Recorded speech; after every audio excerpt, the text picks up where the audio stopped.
자, 요거는 2020학년도 그러니까 2019년 교재입니다. 2020년 현재 수험생인 학생들은 요거를 일단 우선순위에서는 밀어두세요. 정할 게 없으면은 전년도 연계 교재를 공부를 하는 겁니다. 수험생 입장에서는.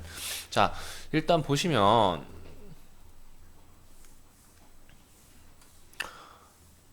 컴퓨터에서 일단 지문부터 읽어볼게요. 지문 강의가 들어왔으니까. 컴퓨터에서 데이터를 처리하기 위해 여러 가지 데이터 구조를 활용한다. 컴퓨터에서 데이터를 처리하는 것에 대한 지문이겠네요. 그 대표적인 것으로 스택을 들 수 있는데 이렇게 따옴표 쳐져 있는 녀석은 웬만하면 체크를 해주세요. 스택은 한쪽 끝에서만 데이터가 들어가거나 나올 수 있는 특징을 가지는데 스택에서 데이터가 가장 먼저 나올 수 있는 위치를 톱이라 한다. 잠깐만, 이거는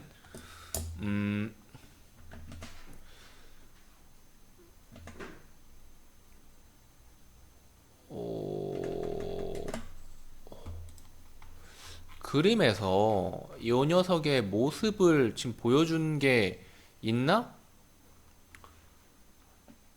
밑줄 말고는 없네요. 그림에서 딱히.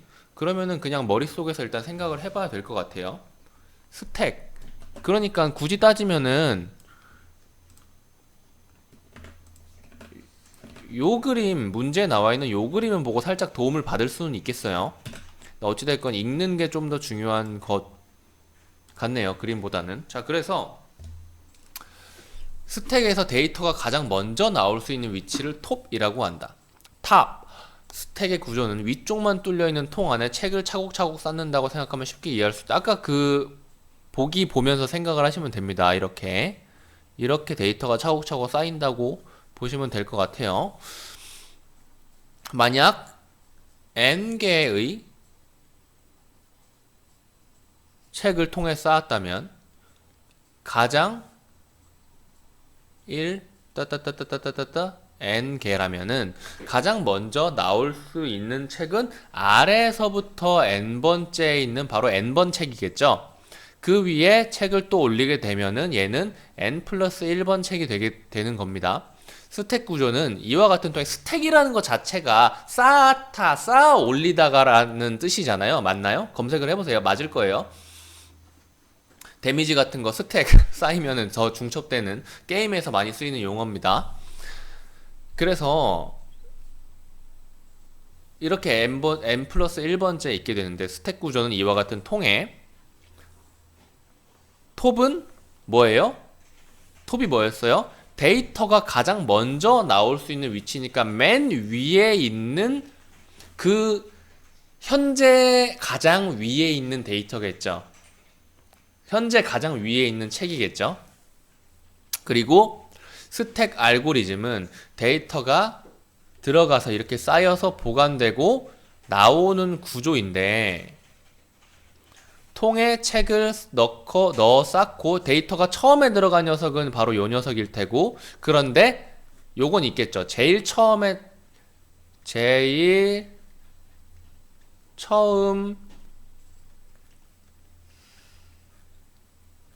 들어간 녀석이 제일 늦게 나오는 구조고 제일 늦게 들어간 녀석이 제일 먼저 나올 수 있는 구조겠죠.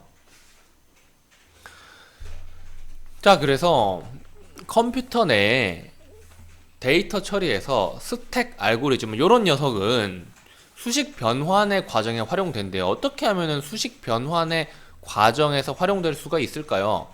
수식은 뿔, 곱, 마이너스, 나누기 등과 같은 연산자와 이게 바로 연산자라 그럽니다. 그리고 x, y, z, a, b, c 등과 같은 변수나 1, 2, 3 등과 같은 상수 이런 녀석은 알죠? 연산자만 살짝 생소할 거예요. 변수, 상수는 수학 시간에 다 배우는 거니까. 그리고 변수나 상수는 뭐예요? 피연산자죠. 연산자와 피연산자인 거입니다. 그래서 수식은 연산자와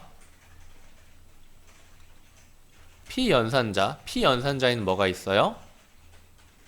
변수와 상수가 있게 되는 요런 거죠. 그리고 수식은 크게 세 가지 표기식으로 표현할 수가 있대요. 수식은 크게 세 가지 표기식으로 표현할 수가 있대요. 연산자가 피연산자 가운데 있는 중위 표기식, 그리고 연산자가 피연산자 앞에 있는 전위 표기식, 그리고 연산자가 피연산자 뒤에 있는 뭐겠어요? 후위 표기식이겠죠. 이 녀석들은 중, 전, 후라는 녀석은 뭐의 위치를 기준으로 해가지고 잡힌 이름이에요? 만들어진 연산자의 위치를 피연산자의 위치에 상대적으로 연산자가 어디에 위치해 있느냐를 바탕으로 만들어 놓은 이름인 거죠. 그래서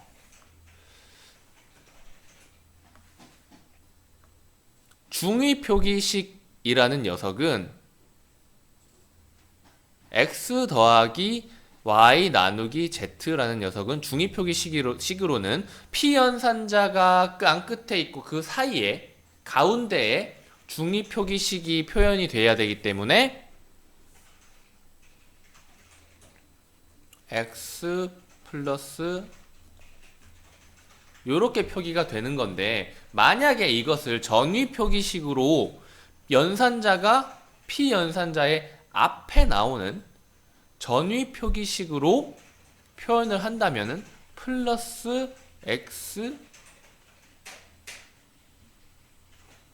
y z인데, 그리고 후위 표기식으로는 x y z 이거 나누고 플러스로 표현이 된대요. 그냥 이렇게 표현이 된대요 라는 것만 일단 알아두면 돼요.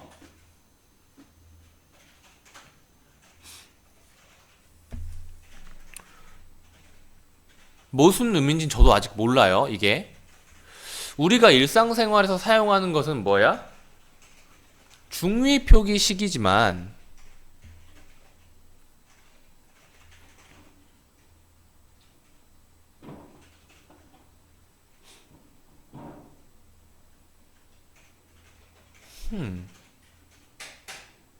그렇죠. 우리가 일상생활에서 사용하는 거는 요 녀석이죠, 당연히. 요 녀석들은 무슨 의미인지 모르잖아요. 근데 컴퓨터 내부에서는 괄호를 사용하지 않고도 계산해야 할 순서를 알 수 있는 후위 표기식을 사용한대요. 그러니까 괄호가 없어야 되는데 컴퓨터는. 이제 이 지금 녹화되고 있는 거 맞냐, 지금? 잘 되고 있네. 괄호를 사용하지 않고도 계산을 할 수 있는 녀석은 바로 후위라네요. 그렇기 때문에 중위 표기식으로 입력한 수식은 이러한 스택 알고리즘을 통해서 후위 표기식으로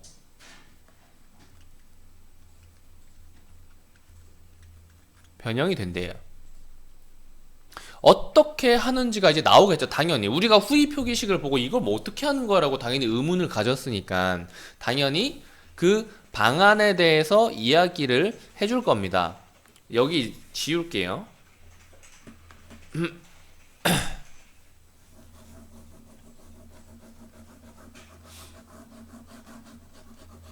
대충 지우자 그냥.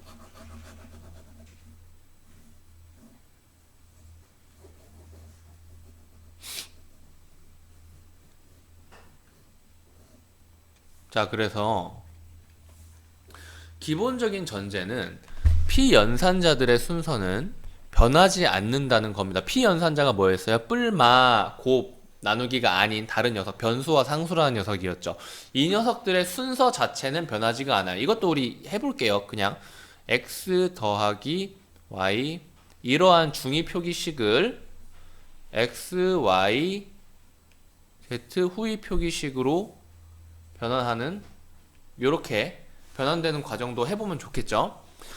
즉 중위 표기식을 연산자 기준으로 괄호로 묶은 다음 각 연산자를 묶고 있는 괄호의 오른쪽 괄호 밖으로 연산자를 이동하는 괄호를 모두 제거하면 된대요. 이게 무슨 소리냐? 예를 들어 중위 표기식, 이거는 보는 게 쉽겠죠. 중위 표기식 요 녀석을 후위 표기식으로 바꾸기 위해서는 요 녀석을 일단 요렇게 괄호로 하나, 요렇게 괄호로 두 개 이렇게 묶은 다음에 괄호의 오른쪽에 연산자를 옮기라는 겁니다. 그러니까 요 녀석은 보시면은 연산자가 좀 크게 해볼게요. 이 녀석이 아니라 이걸로 해볼게요. x 더하기 y z 요렇게 있는데 연산자가 요 녀석이랑 요 녀석인데 연산자를 기준으로 일단 괄호를 쳐달라 했잖아요. 그쵸? 연산자를 기준으로 괄호 하나씩으로 묶으래요. 그런데 이 연산자가 이 묶여있는 연산자가 묶여있는 괄호 오른쪽으로 나간다 이거예요. 그러니까 요 녀석은 뚜뚜뚜뚜뚜뚜뚜 나가가지고 여기에 위치하게 될 거고, 요 녀석이 속한 괄호가 이 큰 괄호니까 뚜뚜뚜뚜뚜 해가지고 요 큰 괄호 옆으로 나가게 되는 겁니다. 그래서 괄호를 제거하게 되면 어떻게 돼요? 요 녀석은 나갔고 요 녀석도 나갔고 괄호를 제거하게 되면은 요렇게 된다는 겁니다. 오케이?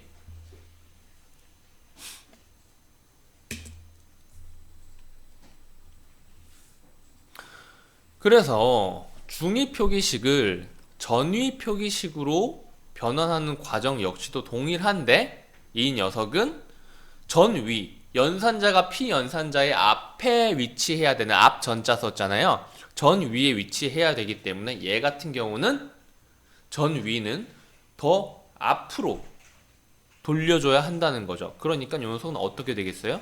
전위 표식은 이렇게 되는데, 요 녀석도 한번 해볼까요? 전위 표기는 x 더하기 y z 요 녀석을 전위로 하려면 어찌됐건 간에 피연산자 기준으로 연산자 기준으로 괄호를 이렇게 묶어주는 거는 맞죠. 그리고 이 녀석들이 앞으로 나간대요. 요 녀석들이 앞으로 나간대요. 그래서 괄호를 제거를 해주면 요 녀석도 나간 거죠. 앞으로 괄호 제거하고 요 녀석도 앞으로 나간 거죠. 요렇게 해서